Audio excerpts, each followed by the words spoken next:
A very warm welcome to all of you to the training of Module 3 in School Health and Wellness program.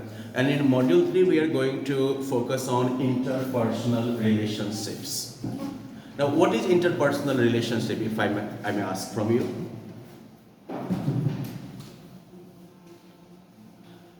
आपके हिसाब से interpersonal relationship क्या होता है? अंतरंग संबंध हुआ। सॉरी, अंतरंग संबंध जिससे घनिष्ठ मित्रता है, जहाँ हम अपना कुछ भी छिपाए नहीं बोल सके। ठीक है, चलिए एक आइडिया अब्राट सर। किसी लड़की के आपसे लड़की के जो अंदर है वो क्रिएट। चलिए ये भी सही है। और कोई आदमी जो इसमें शेयर करना चाहे? What is interpersonal relationship?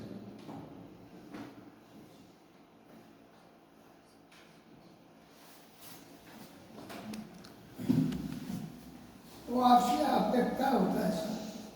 देखिए, बेसिकली जो है जब हम सोसाइटी में फंक्शन करते हैं, किसी भी इन्वायरमेंट में अगर हम फंक्शन करते हैं तो वहाँ पर हम जो है डिफरेंट लोगों के साथ इंटरेक्ट करते हैं। हमारी फैमिली, हमारा वर्क प्लेस, हमारी सोसाइटी, सब जगह हम कई लोगों के साथ जो है इंटरेक्ट करते हैं। कुछ लोगों के साथ हमारा ये इंटरेक्शन बहुत ही क्लोज लेवल पर होता है, कुछ लोगों के साथ बस हाई बाय वाला होता है। तो जिन लोगों के साथ हम क्लोजली एसोसिएटेड हैं, जिनके साथ हम टाइम स्पेंड करते हैं, जिनके साथ कि हमारा मान लीजिए कि इंटरेस्ट जो है वो इन्वॉल्व है, हमारा हित अनहित ये इन्वॉल्व है, तो यही हमारा जो है इंटरपर्सनल रिलेशनशिप का जो है वेब क्रिएट करता है।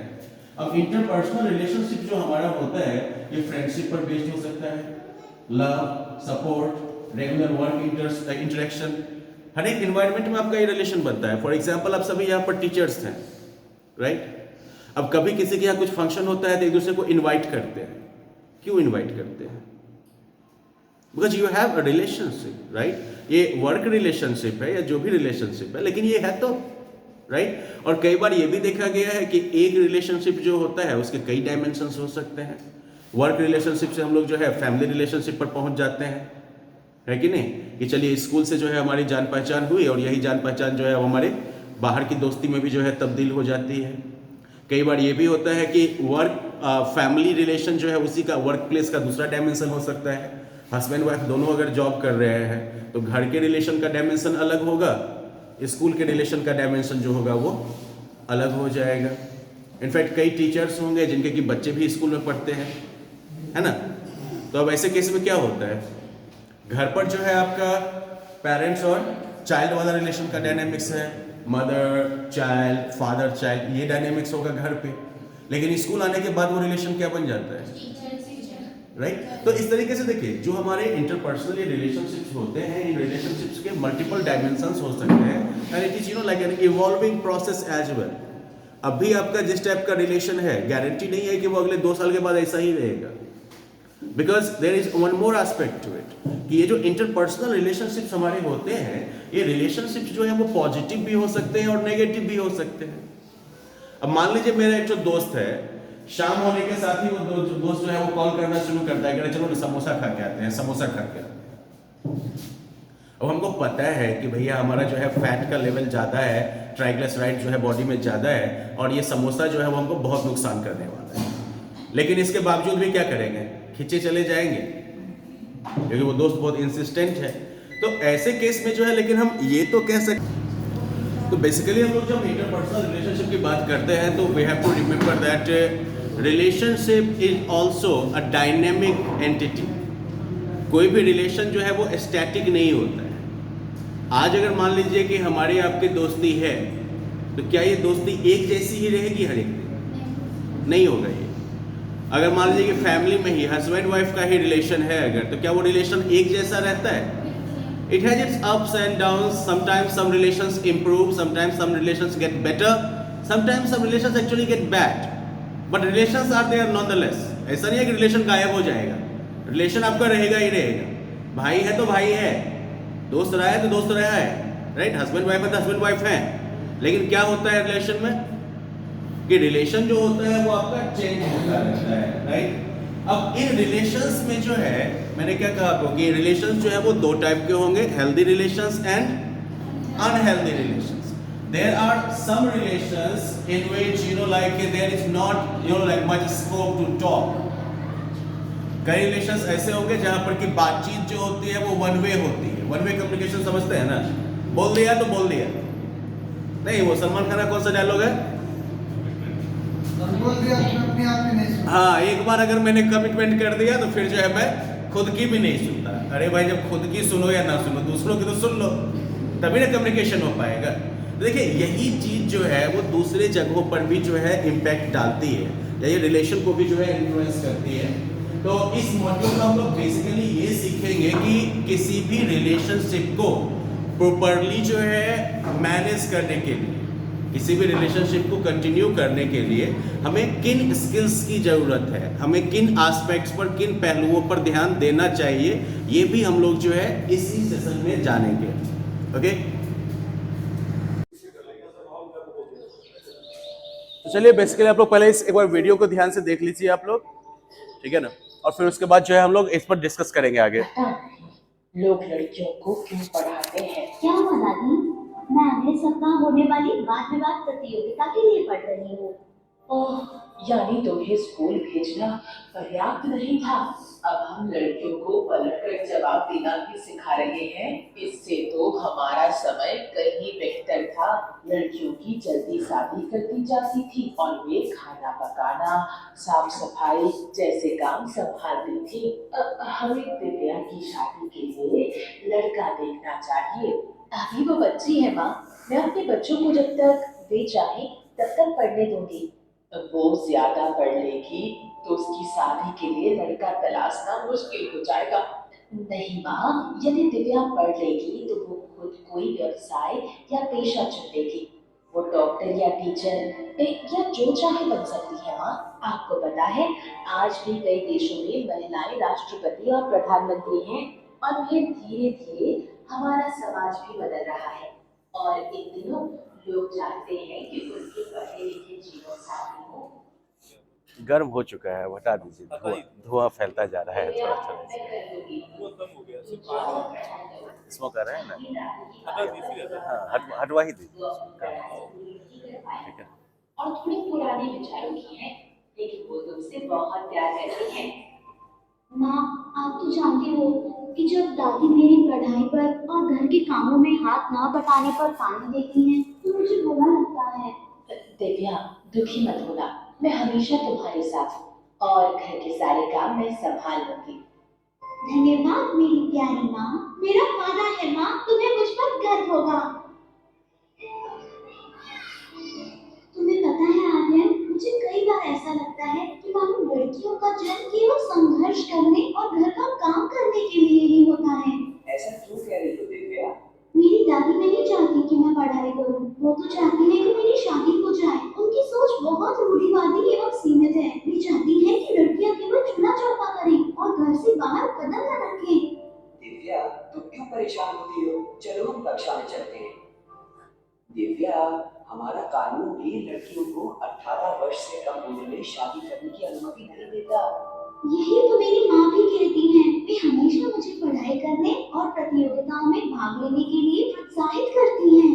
तुम प्रतिभाशाली छात्रा हो और तुम्हें इस वाद विवाद प्रतियोगिता में जरूर भाग लेना चाहिए। हमारे समाज में लड़कियों को उच्च शिक्षा के लिए नहीं जाने देने की परंपरा रही है, लेकिन दुर्भाग्यशाली हो कि तुम्हारी माँ तुम्हें इतना सहयोग करती है और तुम्हें पढ़ने के लिए प्रोत्साहित करती है। धन्यवाद आर्यन. हेलो दिव्या, कैसा लग रहा है?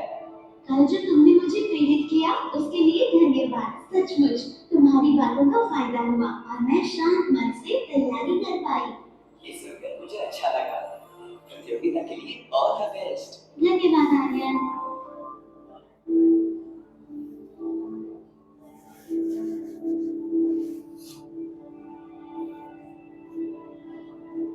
इस वर्ष की जिला वाद विवाद प्रतियोगिता की विजेता है दिव्या।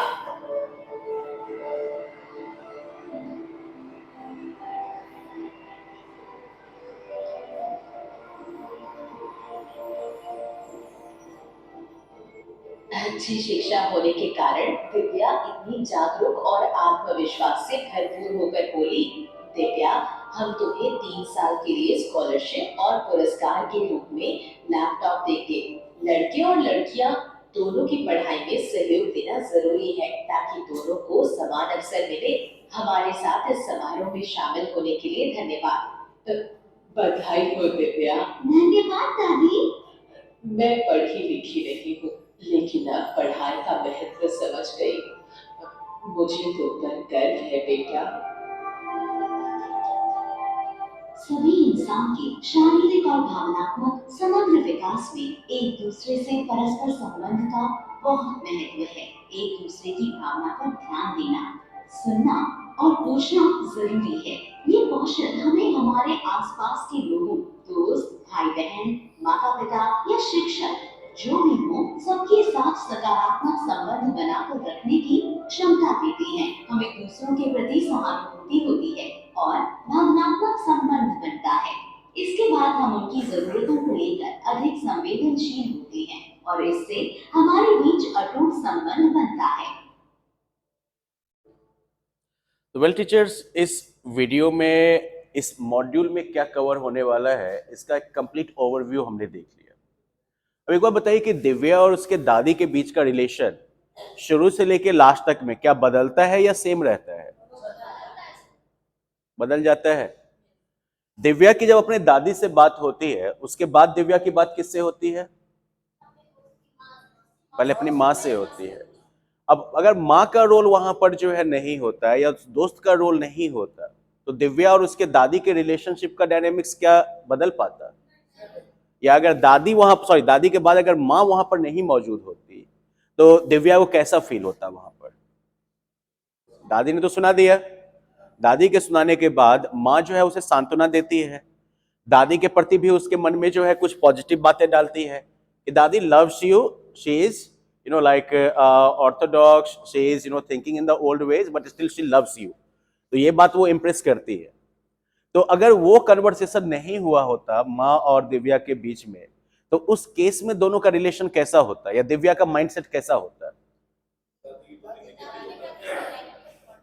और वो खुद भी डिप्रेस टाइप की फील करती है कि नहीं? देखिए, रिलेशनशिप इसीलिए जरूरी है क्योंकि लाइफ में सब कुछ जो है वो आपकी मर्जी से नहीं चलने वाला है। कुछ चीजें आपके पक्ष में होंगी, कुछ चीजें आपके विपक्ष में होंगी। जीवन में आपको सफलता भी मिलेगी और जीवन में आपको विफलता भी मिलने वाली है। अब सफलता के समय में जो है आप सेलिब्रेट किसके साथ करिएगा? किसी न किसी, उसके लिए भी तो आपको रिलेशन मिलना चाहिए। दूसरी तरफ अगर आप असफल होते हैं, उस समय में जो आपको निराशा होती है, जो आपको दुख होता है, अगर उसको अपने तक आप बांट के रख लेते हैं, तो ऐसे में क्या होता है? डिप्रेस हो जाते हैं, दुख आपका बढ़ता जाता है, अंदर जो है एक नकारात्मक भावना जो है वो ज्यादा बढ़ने लगती है। लेकिन वहीं अगर कोई शेयर करने वाला रहे तो, है ना, दुख तकलीफ कोई नहीं बांट लेगा। जो आपके हिस्से की असफलता है वो आपके ही हिस्से की रहने वाली है, बांटने वाला कोई नहीं है। लेकिन अगर सुनने वाला कोई मिल जाए, अगर सिंपैथेटिक आईज मिल जाए आपको, सॉरी ईयर्स, तो ऐसे में ये होता है कि मन थोड़ा हल्का हो जाता है कि नहीं? तो यही चीज जो है बहुत ही जरूरी होता है। अब किसी भी रिलेशनशिप के लिए एक सबसे पहला रिक्वायरमेंट क्या होता है कि आपको इमोशंस की समझ होनी चाहिए। हम लोगों ने सबसे पहले सेशन में ही जो है ये चीज कवर किया था ना कि बहुत सारे इमोशंस होते हैं, and in A given situation a person can actually like experience a range of emotion.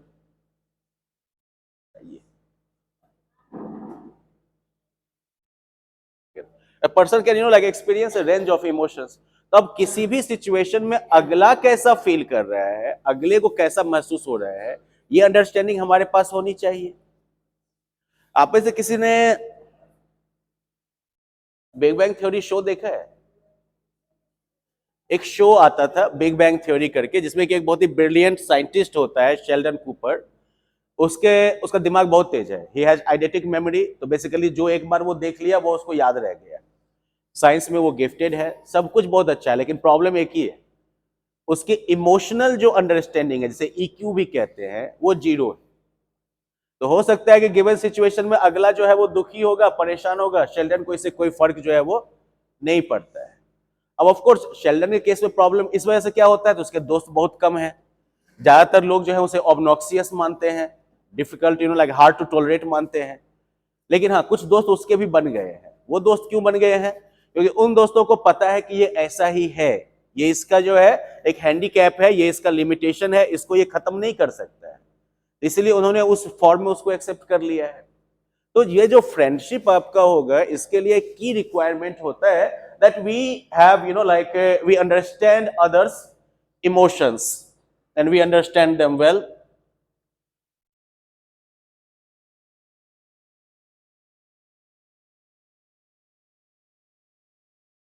अब यहां पर आप लोग के सामने जो है कुछ सिचुएशंस दिए गए हैं।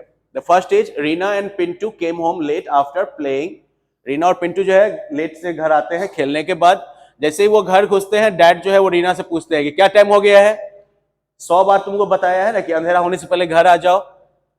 रीना कहती है कि आप मुझे हमेशा डांटते हैं लेकिन पिंटू को कुछ नहीं कहते हैं। और फिर उसके डैड कहते हैं कि खुद को उससे कंपेयर मत करो, वो एक लड़का है। पहला सिचुएशन हो गया ये। सेकेंड सिचुएशन है जहां पर शबाना और सरिता, ये दोनों काफी अच्छे दोस्त हैं। शबाना को मैथ से भयानक डर लगता है और सरिता मैथ्स में अच्छी है और वो हमेशा एग्जाम से पहले उसकी मदद करती है।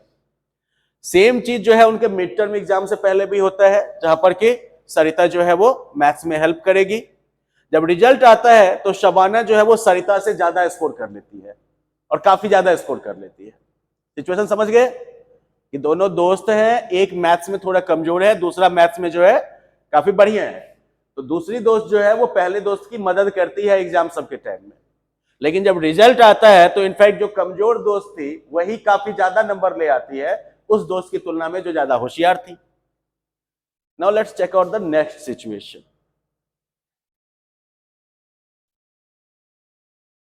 आज जो है जेनी का स्कूल में पहला दिन है और टीचर जो है वो जेमी का, और टीचर जो है उसे रंजन के बगल में बैठने के लिए कहते हैं। जेमी जो है रंजन के साथ इंटरेक्ट करने की, बातचीत करने की कोशिश करता है लेकिन रंजन ज्यादा बात उससे नहीं करता है। लंच ब्रेक के दरमियान जेमी जो है वो उसके क्रचेज को देखता है और सोचता है कि वो कभी जो है अब उसके दोस्त जो है वो नहीं बनेंगे। क्रचेज समझ गए ना, बैसाखी जिसे अपने यहाँ कहते हैं, जिसके सहारे से लोग चलते हैं। अब वो जो है अकेले लंच करने लगता है। तभी सूरज उसके पास आता है और उसे जो है अपने ग्रुप को ज्वाइन करने के लिए बोलता है लंच के लिए। तो 3 अलग अलग सिचुएशन हुआ। पहला सिचुएशन क्या था कि भाई बहन खेल के आए, पापा ने जो है किसको टोका, है ना। दूसरा सिचुएशन हुआ क्या कि 2 दोस्त हैं, जो होशियार है उसने जिसकी मदद की उसको एग्जाम में ज्यादा नंबर आ गया है। और तीसरा सिचुएशन है जहां पर कि एक नया बच्चा आता है जो कि फिजिकली जो है कह सकते हैं कि हैंडीकैप्ड है, गिफ्टेड है ना, तो उसे क्रच का सहारा लेना पड़ता है। और क्लास में जो जिस बच्चे के पास वो बैठता है वो बच्चा उसके साथ ज्यादा बात जो है वो नहीं करता है। वो बेचारा उदास होकर अकेले लंच करने के लिए जब बैठता है, लेकिन तो दूसरा बच्चा जो है वो आता है और उसे अपने ग्रुप के साथ बैठने के लिए इन्वाइट करता है। तो अब इन तीनों सिनेरियो के बाद आपको क्विकली ये जॉट डाउन करना है कि जेमी को कैसा फील हुआ होगा जब सूरज ने उसे अपने ग्रुप के साथ लंच के लिए इनवाइट किया होगा। बस यस सर, एक एक बस आप लोग एक एक वर्ड लिख लीजिए केवल, ठीक है ना। कि जेमी को कैसा फील हुआ होगा, रंजन को कब कैसा महसूस हुआ होगा और सूरज को कैसा महसूस हुआ होगा, इनका क्या इमोशन रहा होगा उस पर्टिकुलर सिचुएशन में। अब जेमी के पास तो मान लीजिए कि मोर देन 1 एक्सपीरियंस है ना। रंजन ने उसे इग्नोर किया था और सूरज ने उसे इनवाइट किया था, तो तीनों का क्या इमोशन रहा होगा, नोट डाउन कर लिए।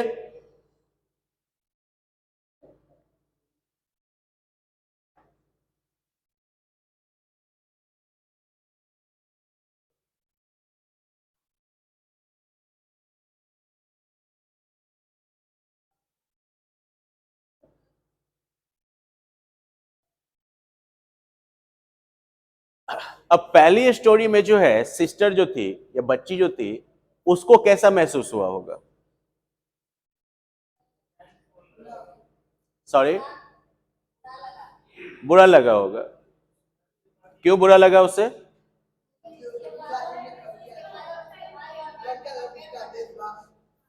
आई will get mic for you. हाँ, क्योंकि उसके साथ जो है मुझे लग रहा है कि उसके साथ डिस्क्रिमिनेशन किया जा रहा है, नहीं राइट। दूसरे केस में जो है शबाना को जो हेल्प करती है और फिर शबाना को ज्यादा नंबर आ जाता है, तब उसके फ्रेंड को कैसा लगा होगा? उसे अच्छा लगा होगा, क्योंकि हम इसको इतना सिखाए हैं जिसका मतलब ये अच्छा प्रोग्रेस की है। अच्छा, चलिए, काफी जेनरस सोच है आपकी, है ना। दूसरा कोई और, क्या कोई और इमोशन हो सकता है? हो सकता है सर, जो उसको अंदर अंदर थोड़ा जेलस फील हुआ होगा, लेकिन उसको व्यक्त नहीं कर सकी वो। लेकिन अच्छा। ये उसके सामने ये दिखाती होगी भाई बहुत अच्छा है, जो मेरा मित्र अच्छा नंबर लाई है, लेकिन अंदर कुछ जरूर उसको फील हुई होगी। अंदर उसको फील जो हुआ हम होगा इसको थोड़ा सा। बताए और ये हमसे ज्यादा नंबर लाया। हाँ, जो देखिए बच्चे को एग्जाम सामना है। एग्जाम में बताने वाली बात है यहाँ पर, है ना। और क्या इमोशन हो सकता है? और कोई इमोशन इन्वॉल्व हो सकता है? थोड़ा थोड़ा सैडनेस फील होगा उससे, नहीं? वेरी नाइस, ग्रेट, अंदर से थॉट भी बन रहा होगा सर। यस। अंदर से ये थिंकिंग आ रहा होगा कि अगली बार से जो है ना 1-2 क्वेश्चन इसको पहले ही गलत बता दें। अच्छा, ये भी एक आ सकता है। चलिए, ये भी एक बहुत ही अलग सोच है, लेकिन ऐसा नहीं। अच्छा दिल का होगा, यस सर। लड़की आज जमाना अच्छा दिल का, वो लड़की अच्छा दिल का होगी, उसे बहुत प्रसन्नता हुआ होगा जो हमरे प्रयास से इसको बिल्कुल, देखिए यही होना भी चाहिए। देखिए, अलग अलग लोगों से अलग अलग राय मिली और इससे हमें ये पता चलता है कि different people could respond differently in given situations, right. और हमको जो है इन्हीं इमोशंस की समझ जो है वो होनी चाहिए। अब चलिए, सब आदमी जो है भागीदारी किए, इसके लिए एक बार पहले ताली बजा लीजिए खुद के लिए भाई, है ना। ये आप सभी के लिए है, किसी एक के लिए नहीं है। अब यहां पर आपके पास जो है एक और सिचुएशन यहां पर है, दिस वन। परवीन और नुजहत दोनों जो है सिबलिंग्स हैं। परवीन जो है वो नुजहत से 4 साल बड़ी है। कुछ दिनों पहले परवीन ने नुजहत से कहा कि उसने और उसके दोस्तों ने स्कूल बंक किया था और वो एक मेला घूमने गए थे, और वो नुजहत को ये भी कह देती है किसी को बताना मत।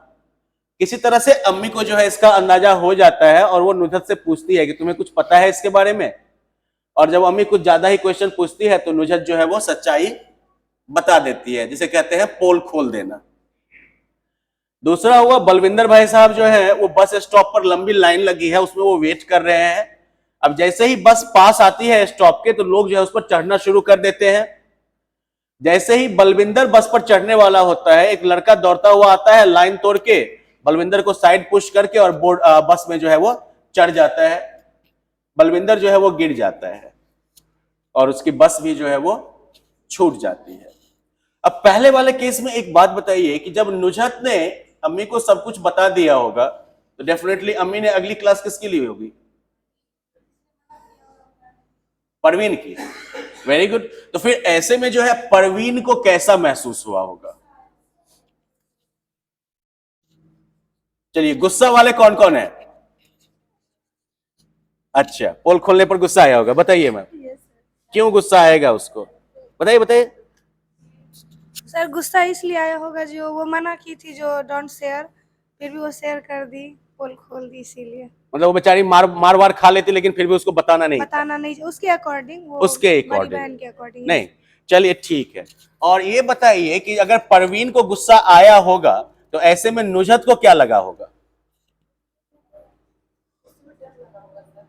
डर लगा होगा। नुजहत को किस बात का डर लगा होगा? या परवीन मारेगी हमको? 4 साल बड़ी है इसलिए? मारेगा नहीं, मतलब कि अब मेरा फ्रेंडशिप खत्म हो जाएगा क्योंकि हम उसका पोल खोल चुके हैं। अब मेरे पहले जैसी फ्रेंडशिप नहीं रहेगी। अच्छा, चलिए, बहन तो है ही, साथ में तो रहना है, लेकिन अब फ्रेंडशिप वाला बात जो है वो नहीं खत्म हो रहेगा। गया। और अब वो अगली कोई बार चीज़ अगर हम अपना गलती करेंगे तो वो भी पोल खोल देगी, नहीं? हाँ, और अब कोई पर्सनल चीज शेयर नहीं करेगा फिर से। चलिए, दैट्स गुड। तो बेसिकली जो है, अब देखिए, ये जो केस था यहाँ पर नुजहत और परवीन का, ये जो है एक एथिकल डिलेमा भी पोज करता है। क्योंकि एक तरफ जो है मम्मी के पॉइंट ऑफ व्यू से नुजहत अगर नहीं बताती तो मम्मी को कैसा फील होता है, ये भी सोचिए, है कि नहीं? या फिर अगर नुजहत ने पहले नहीं बताया मम्मी को तो मम्मी को इससे कैसा फील होगा, है ना? कि भाई भरोसा टूटने वाली बात हो गई यहाँ पर। तो अगर आप होती, बताइए निजत की जगह पर आप लोग होते तो क्या करते? बताते कि नहीं बताते? नहीं नहीं, मैं परवीन की बात नहीं कर रहा हूं। परवीन बिना बताए बंक मार के गए थे, नहीं बताते। चलिए, मेरा तो पहला काम होता है कि दौड़ के पहले बता ही देना है। अब बता ही नहीं देना है, जाके मेला में दिखा भी देना है कि ये देखो यहां पर है ये सब। क्या भाई? नहीं नहीं, परवीन गई थी मेला देखने बंक करके, उसने बस निजत को बता दिया था, निजत नहीं गई थी। हो सकता है कि निजत, यस, ओ बिल्कुल बिल्कुल बिल्कुल, हाँ चलिए ये तो हो गया। तो well basically you can say that managing a relationship is not an easy task. इस कहानी में आप ये देखिए, निजत और परवीन की कहानी में, कि रिलेशनशिप को मैनेज करना इतना आसान काम नहीं है, बड़ा मुश्किल है। अब उसके पास जो है यही डिलेमा है ना, अगर वो बता देती है तो परवीन उस पर दोबारा ट्रस्ट नहीं करेगी, नहीं बताएगी तो मम्मी उस पर ट्रस्ट नहीं करेगी। It's a very difficult thing to make that decision. तो अब लेकिन ऐसा डिसीजन क्या हमको लाइफ में नहीं लेना पड़ता है क्या? मेरे ख्याल से सिर्फ ये परवीन और निजत की कहानी नहीं है, अक्सर भाई बहन घर में है, या भाई बहन छोड़ दीजिए, दोस्त भी है ना, तब भी ये कहानी चलती रहती है कि नहीं? और अक्सर जो है लोग इसमें क्या करते हैं, नहीं बताने वाले रास्ते पर जाते हैं, लेकिन फिर कहीं ना कहीं दूसरे का जो है ट्रस्ट आप तोड़ रहे हैं, ये भी गलत चीज है। बलविंदर वाली जो कहानी है, इसमें बलविंदर बेचारा गिर जाता है, बस उसकी छूट जाती है, बलविंदर को कैसा लगा होगा? अब जो दूसरा लड़का जो कि लाइन तोड़ के बस में जो है आके चढ़ गया और बलविंदर को गिरा दिया, अगर उसको इस बात का एहसास हो कि अगले को कैसा महसूस होगा, तो क्या वो ऐसा करेगा? अगर मान लीजिए कि बलविंदर का बस अगर नहीं छूटता, गिरने के बाद अगर वो बस में दोबारा चढ़ जाता, तब क्या होता? सर बहुत रोचक विचार है, बताइए बताइए। 2-4 घुसा लगाते हैं उसको, घुस के पहले उनके मन में तो पहला ख्याल बस पर चढ़ जाते, तो चढ़ जाते, 2-4 घुसा लगा गिर गए पहले तो फीलिंग बैड आया होगा। जैसे थिंकिंग होगी सामने वाला हमारी, हम वैसे बात करेंगे। अच्छा, इमेजिन करिए अगर महात्मा गांधी होते तब क्या करते? एक बार और ठेल दो हमको, पहले तुम भी उतरो, हमको पहले ठेल दो, नहीं फिर तुम चढ़ जाना। बिल्कुल।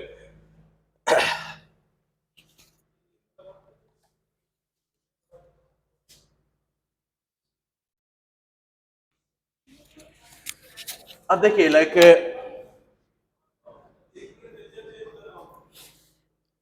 यहां पर जो है एक चीज आता है कि कई बार जो होता है आदमी वो, लेकिन इन चीजों को जो है ढंग से नहीं समझ पाता है, या फिर उस बच्चे ने जो है लाइन तोड़ा, क्यों लाइन तोड़ा उसने? सिर्फ ये नहीं कि उसे जाने की जल्दी थी, बल्कि कहीं ना कहीं वो काफी ज्यादा सेल्फ सेंटर्ड है, उसे दूसरों के विचार से, दूसरों के थॉट्स या फीलिंग से कोई लेना देना नहीं है, राइट? ये एक पॉसिबल जो है एक्सप्लेनेशन हो सकता है, राइट? या फिर सबसे पहले वाले केस में जहां पर जेमी वाला एग्जांपल हमने देखा था, वहां पर भी जो है यही सिनेरियो था कि अगर मान लीजिए कि रंजन जो था वो अगर जेमी के मनोभाव को समझ पाता, उसके इमोशंस को समझ पाता, तो वो उसको क्लास में से इग्नोर नहीं करता, है कि नहीं? दूसरा लड़का सूरज जो है, उसने उसे इनवाइट किया, क्यों? क्योंकि वो कहीं ना कहीं जो है वो जेमी के विचारों को समझ सकता है, फील कर सकता है। और यहां पर एक इंपॉर्टेंट कॉन्सेप्ट आता है, कॉन्सेप्ट ऑफ एम्पैथी। अब सिंपैथी शब्द आप लोगों ने काफी ज्यादा जो है सुना होगा, राइट? कि रास्ते में चलते हुए कोई आदमी अगर गिर गया तो हमको बड़ा उसके लिए जो तकलीफ होता है, अरे बाप बेचारा गिर गया, we sympathise with that person. कहीं पर कोई मान लीजिए कि क्या कह सकते हैं, किसी का बिजनेस में नुकसान हो गया, अगर हम उसके प्रति सिंपैथी फील करते हैं, यार बेचारे के साथ बहुत बुरा हुआ, तो ये सब तो आपका हो गया normal cases of sympathy, right? जहां पर हम किसी के लिए जो है दया महसूस करते हैं, राइट? किसी के लिए जो है हम करुणा का भाव अगर हमारे अंदर आता है, तो ये किस चीज का एग्जाम्पल हो गया? ये this is sympathy. What is empathy?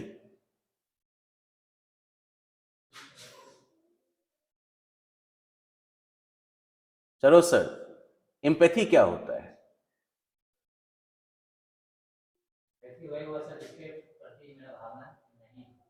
नहीं नहीं नहीं नहीं, सिंपैथी का अपोजिट नहीं है empathy. Empathy is basically you can say higher level of emotional connection. जैसे कहते हैं ना, अपने मन से जानिए पराये मन का हाल, तो वही एम्पैथी की ही बात हो रही है वहां पर। कि कोई अगर आदमी गिरता है और चोट लगता है, अगर आप कभी गिरे होंगे ना और चोट लगी होगी, तो आपको ऑटोमेटिकली देखेगा आपका देह शिहर उठेगा, क्योंकि आपको अपना वाला चोट याद आ जाएगा, बाप रे कितना चोट लगा होगा इसको। This is called empathy. जब आप किसी दूसरे की जगह पर खुद को रख के सोचते हैं कि उसको कैसा महसूस हो रहा होगा, और आप उसके नजरिए को समझने की कोशिश करते हैं, दिस इज कॉल्ड एम्पैथी। और अक्सर जो है यही एक गुण है जो कि कई रिलेशंस में मिसिंग होता है। हम लोग अपने पॉइंट ऑफ व्यू से बात करते हैं, हम अपने पर्सपेक्टिव से जो है बात करते हैं, हम अपने पर्सपेक्टिव से चीजों को इवेलुएट करते हैं, जज करते हैं, अपना ओपिनियन फॉर्म करते हैं। लेकिन दूसरे के मन में क्या चल रहा होगा, दूसरे का क्या पर्सपेक्टिव होगा, इसको हम लोग कितनी बार कंसिडरेशन में लेते हैं? Any thoughts?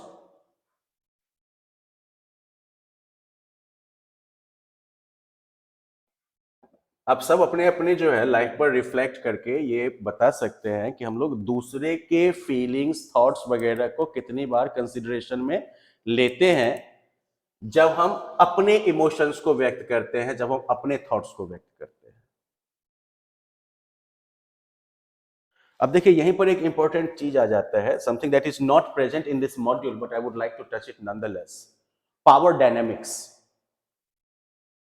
कि जिस किसी भी रिलेशन में है, वहां पर अगर आपका पावर ज्यादा है तो चलिए आप तो अपने पर्सपेक्टिव से कुछ भी बोल दीजिएगा, कर दीजिएगा, और जिसके पास पावर कम है उसको क्या करना पड़ेगा? सुनना पड़ेगा। लेकिन सुनने से और बोल देने से और सुन लेने से, इससे क्या केवल काम चल जाता है?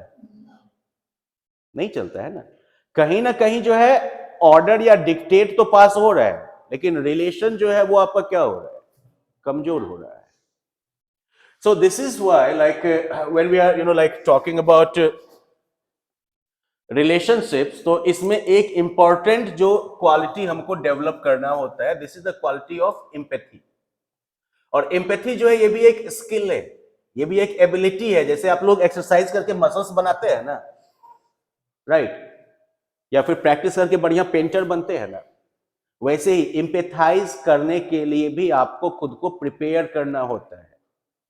ये ऑटोमेटिकली नहीं हो जाता है सबका। सर्टेन लोगों को देखिएगा कि बस अपने में ही रहते हैं, वो उनको दूसरों से कोई मतलब नहीं होता है। What is interesting about those people? That they don't have that empathetic quality.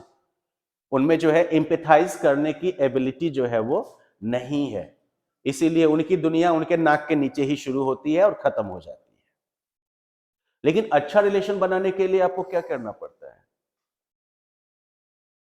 आपको इस एम्पैथी के क्वालिटी को, एट्रीब्यूट को जो है डेवलप करना पड़ता है, because without empathy no relation can survive in the long run.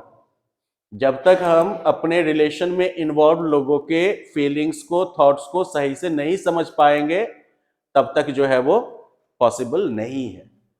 अब मान लीजिए कि आप वर्क प्लेस पर ही दूसरे किसी कलीग से बात कर रहे हैं, तो बात करते वक्त जो है, चलिए आपके मन में जो आया वो आपने व्यक्त कर दिया, लेकिन अगले के मन में क्या होगा इसको भी जो है हम सोच सकते हैं, समझ सकते हैं। अब आप ये कहिए कि हम तो भगवान है नहीं कि जान पाए कि अगले के मन में क्या चल रहा है। तो एक तो हो गया एम्पैथी, जहां पर आप खुद को उसकी सिचुएशन में रख के जो है इमेजिन कर सकते हैं या सोच सकते हैं कि उसको कैसा महसूस हो रहा होगा। दूसरा तरीका यह है कि आप कम्युनिकेट करिए ना। कम्युनिकेशन में जो है कॉन्सेप्ट एक आता है यहां पर, ओला। ये कैब वाला नहीं है। ओला का जो है आपका क्या हो गया full form? Observe, listen, ask.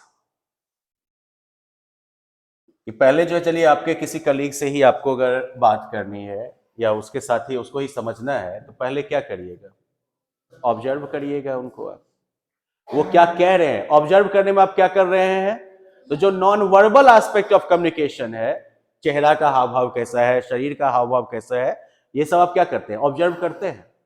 फिर आप क्या करते हैं, लिसन, वो क्या कह रहे हैं ये आप जो है पहले सुन लिए। लेकिन एक चीज हमेशा ध्यान रखिए कि जो आप सुन रहे हैं और जो अगला कह रहा है, दोनों गारंटी नहीं है कि एक ही चीज हो। बात समझ रहे हैं कि नहीं? क्योंकि कम्युनिकेशन में भी जो है अलग अलग स्टेज होता है।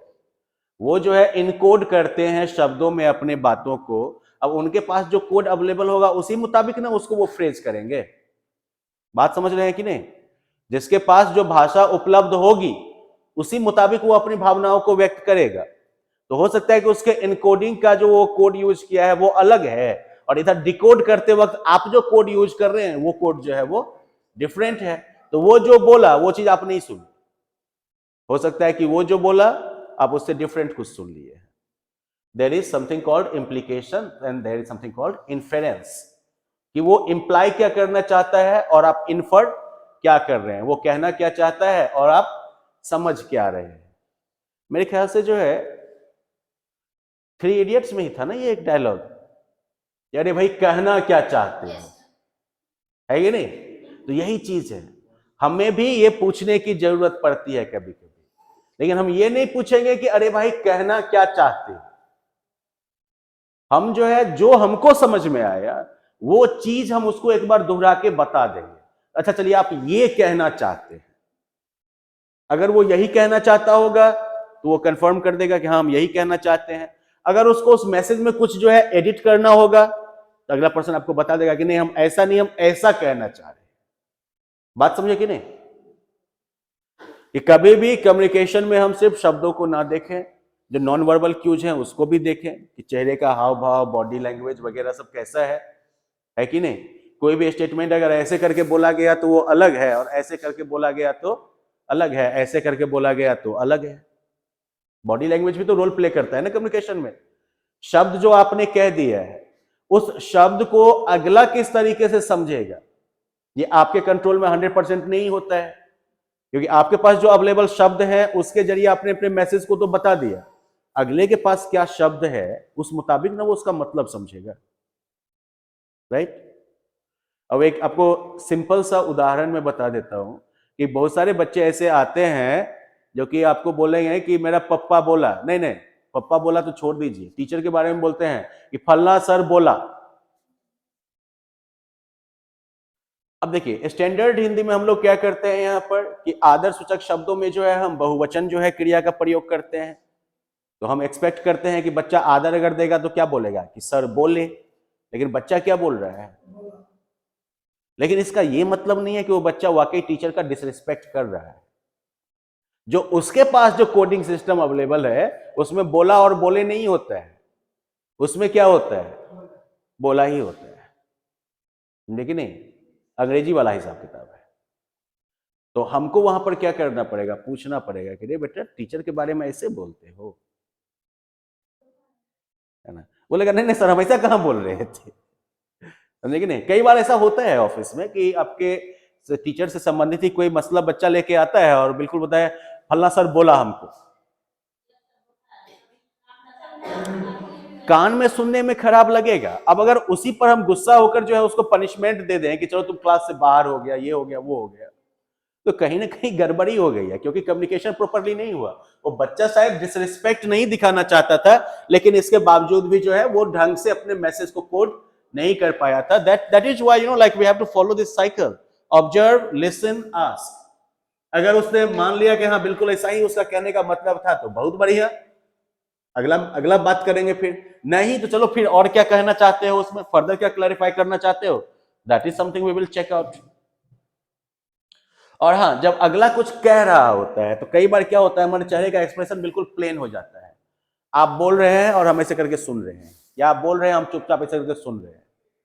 अगला जो है कभी कभी कंफ्यूज हो जाता है, ये आदमी सुन भी रहा है कि हमारा फोरहेड देख रहा है। बात समझे कि नहीं? तो इसीलिए जब भी आप कम्युनिकेट करते हैं, कम्युनिकेशन के बीच में जो है हमें थोड़ा सा सर ही हिला देना चाहिए, हाँ ठीक है, हम बिल्कुल आगे कहिए। कुछ ना कुछ जो है आपको प्रॉम्प्ट देना पड़ेगा। मोबाइल वगैरह पर देखते हैं ना, अगर आप बोल रहे हो और अगला अगर 2 मिनट के लिए चुप रह जाए तो आप अचानक से हेलो हेलो करने लगते हैं ना, मन में क्या डाउट आता है? लगता है मोबाइल बगल में रख के छोड़ दिया है कि नहीं? आप हेलो हेलो करके कंफर्म करते हैं ना। और नॉर्मली आप भी अगर बात करते होंगे तो कम से कम 10-20 सेकंड पर एक बार जो है जरूर बोल देते होंगे हाँ हाँ नहीं सही बात है, ताकि अगले को हेलो हेलो करने की जरूरत जो है वो ना पड़े, है कि नहीं? या फिर अगर आप इंटरेस्टेड नहीं होंगे तो आप चुपचाप जो कान में लगा के अपना जो है इधर उधर देख रहे हैं, यही होता है। तो एक्टिव जब हम लोग फेस टू फेस बात करते हैं तो वहां पर भी जो है बीच में थोड़ा सा आपको नॉड कर सकते हैं हम लोग, है ना, ओके राइट, ये सब कुछ कुछ कह के जो है हम कम्युनिकेशन को आगे बढ़ाने का काम जो है वो कर सकते हैं। Now next is nurturing positive relationships.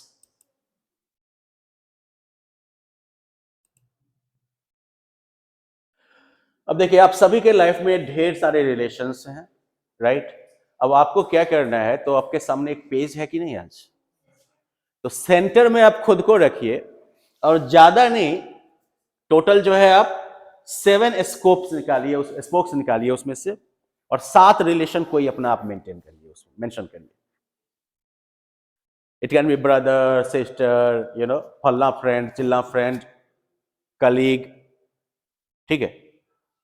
शुरू करिए सब आदमी। सेंटर में आप रहेंगे और 7 आपका रिलेशन रहेगा जो कि आपके लाइफ में एग्जिस्ट करता है।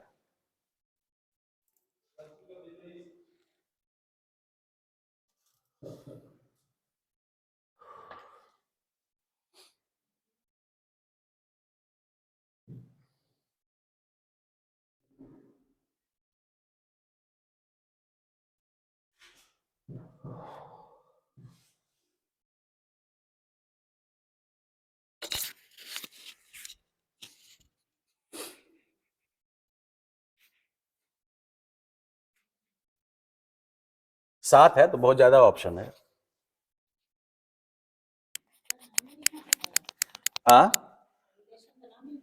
रिलेशन का नाम लिखना है, तब बीच में रिलेशन का नाम दीजिएगा, ऊपर में उस आदमी का नाम दीजिएगा। चलिए चलेगा। फैमिली नहीं, फैमिली क्या है? फैमिली में तो बहुत कुछ आ जाते हैं, सास ससुर, है कि नहीं? नहीं, इंडिविजुअल। हाँ तो फादर मदर ये दीजिएगा, अलग अलग दीजिएगा। नहीं नहीं, कर कैसे? मी आप सेंटर में है। अब ऐसे मान लीजिए कि मेरा एक हाथ है, हाँ मेरा भाई फल्ला भाई, है ना, ये हो गया। चलिए दूसरा पप्पा मम्मी, हाँ चलेगा चलेगा चलेगा। अभी पहले आप लोग 7 पहले लिस्ट तैयार करिए तेजी में। अभी तो आप स्पोक ही खींचिए मैम, रिलेशन तो लिखिए तेजी में। यस यस सर, लेकिन फ्रेंड्स में सीधा फ्रेंड्स वर्ड नहीं यूज करिएगा, तो फिर पर्टिकुलर फ्रेंड का नाम होना चाहिए। एक में एक ही पर्टिकुलर फ्रेंड का नाम रहेगा।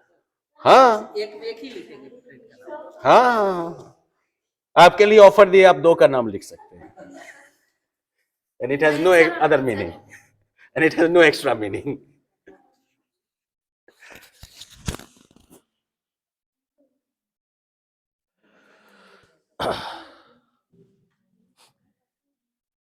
क्या हुआ मन सर, आप बना लिए अपना? बस वही तो बोलना है जो मतलब क्लोज। पहले लिखिए ना, पहले लिखिए तब ना बोलना है। बोलना है का मतलब क्या है भाई? यस यस यस यस, चलेगा। अंकल कितने हैं आपके? एक ही हैं क्या? अंकल का नाम लिख दीजिए तो केवल, बाद में फरियाने में दिक्कत नहीं होगी।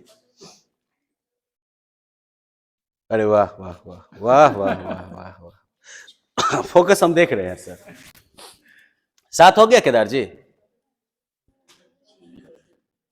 चुनिए चुनिए, अब बच्चों को भी चुन सकते हैं इसमें, सन डॉटर। नहीं दूसरा नहीं सर, ऐसा ही लिखना है संबंध जी। आत्मीय संबंध। हाँ कोई नहीं नहीं नहीं, आत्मीय है कि आध्यात्मिक है वो नहीं, आप 7 संबंध हमको लिख के दिखाइए पहले। 7 संबंधों को लिखिए, उसके बाद अगला केस आएगा। लिख लिए हैं? अब एक काम करते हैं, पहले बाकी सबका भी पहले लिखवा लेते हैं, उसके बाद जो है चेक करेंगे इसको। ठीक है, कौन कौन से रिलेशंस हैं ये? हाँ नहीं, देखिए अगर बेस्ट फ्रेंड आप लिखे हैं तो नाम लिखना बताना पड़ेगा। बॉयफ्रेंड लिखे थे, बॉय में जो लड़के लोग, मेल फ्रेंड्स है ना। नहीं तो ये ऐसे नहीं चलेगा। तो केदार जी को हम अभी मजबूर किए थे ना, एक ही नाम लिखना है, एक को चूज करिए। दोस्त तो आजकल जो है वो दाढ़ी के बाल की तरह हो गया है। हाँ, काटते जाइए उगता जाता है। एक को चुनिए। क्या हुआ, दोस्त को हटा के बेटा को डाल दिए तुरंत में। चलिए ठीक है, अपने रिलेशंस बताइए सर आप। ब्रदर, यस, फादर, हो गया आपका? हाँ बढ़िया है, ठीक है, वेरी गुड जी। मतलब अगर कल के डेट में आपको चूज करना पड़े कि किस सिस्टर से बात करेंगे किससे नहीं करेंगे तो क्या करिएगा? इसलिए तो हम बोल रहे हैं चूज करिए, दोनों बार को अलग अलग स्पोक पे डाल दीजिए तब। नहीं ना, व्हाट्सएप ग्रुप से थोड़ी कोई फर्क पड़ता है मैम। अमित सर, आपने नाम नहीं बताया सबका, कौन कौन है आपके रिलेशन के व्हील में? Brother, father, mother, grandmother, grandfather, student, son. आपने जो लिखा है इसके साथ हम सरोज सर को मैच करना चाहेंगे। सरोज सर, आप अपना लिस्ट बताइए, ध्यान दीजिएगा शब्द में। मदर हैं, father, father in law, wife, son, daughter, cousin. फर्क देखा सर आपने कुछ? हाँ, इसे कहते हैं। अब क्या कहते हैं वो आप लोग समझिए। नेक्स्ट कौन बताएंगे? एक इधर से हम जानना चाहेंगे। मैम आप भी पार्टिसिपेट करिए। सर, भाभी, हस्बैंड, फ्रेंड्स में मेरी बेस्ट फ्रेंड है नजराना, वो टीचर में नवल सर, मदर, ब्रदर और फादर। चलिए बहुत बढ़िया। तो सबने अपना अपना लिस्ट तैयार कर लिया है। अमन सर आपकी गाड़ी भी नहीं लूट की अभी तक भाई। सबने अपना अपना लिस्ट तैयार कर लिया है।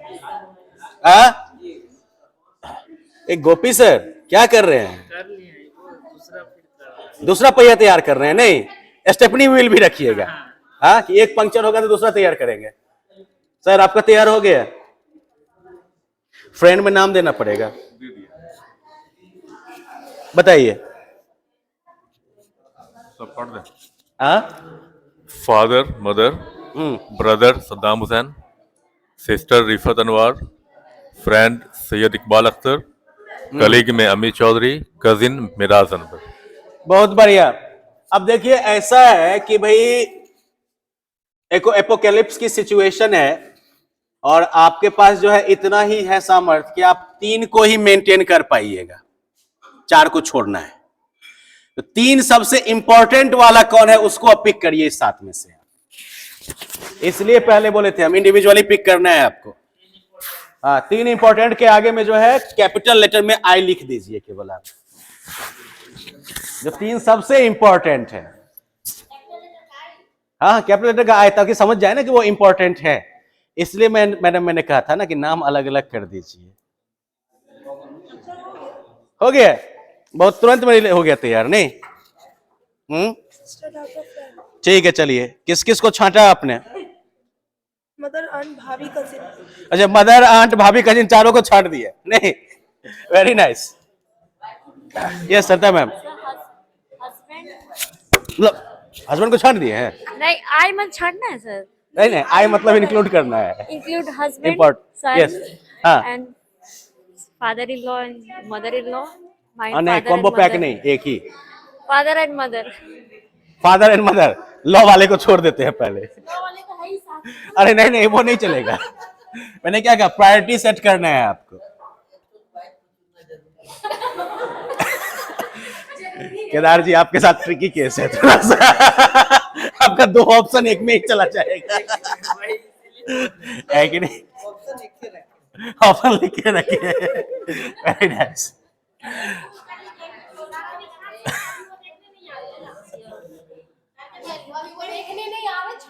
देखिए एक्चुअली बड़ी बात क्या है कि वो देखने के लिए नहीं आएंगे, लेकिन बाकी लोग तो यहाँ पर है ना। और इसमें से अमित को भी बहुत खुशी मिलेगी अगर केदार जी के घर पे थोड़ा सा बम फट जाए तो। क्या अमित? हम तो फोन करके भी बोलते हैं। बिल्कुल, ताकि पंचायती में बुलाया जाएगा तो दही चूड़ा भी खिलाया जाएगा, है कि नहीं? देखिए, मेनली क्या होता है कि लाइफ में रिलेशंस बहुत सारे होते हैं, लेकिन प्रायोरिटी आपको चूज करना होता है। We can not prioritise all the relations simultaneously. सभी रिलेशन को अगर आप एक साथ प्राथमिकता देने की कोशिश करिएगा तो शायद किसी भी रिलेशन को आप सही से कैरी नहीं कर पाइएगा, राइट? अब जैसे कि सरोज सर ने, आपने सर अपना टॉप 3 में कौन कौन चुना है? फादर इन लॉ है कि नहीं अब उसमें? Yes sir. पेरेंट्स, वाइफ, सन। जब पेरेंट्स में सर आपने एक्चुअली ये ऑप्शन चूज कर गलत कर लिया है। मदर फादर दोनों अलग हैं, तो मदर फादर में किसको चूज करिएगा? नहीं, ऐसा नहीं चलेगा, कॉम्बो पैक नहीं है ना। अगर मान लीजिए किसी मैटर में मम्मी पापा दोनों में झगड़ा हो गया, आप किसका पक्ष लीजिएगा? दोनों का लीजिएगा सर, बहुत खाएंगे आप ऐसे में तो।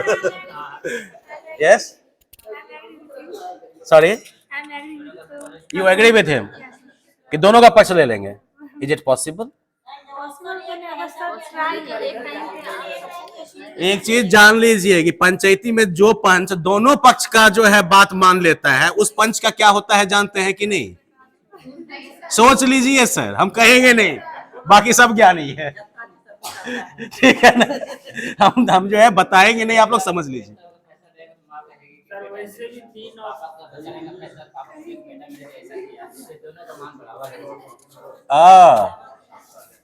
सर मेरा प्लेन एडवाइस है, साइड चूज कर लीजिए।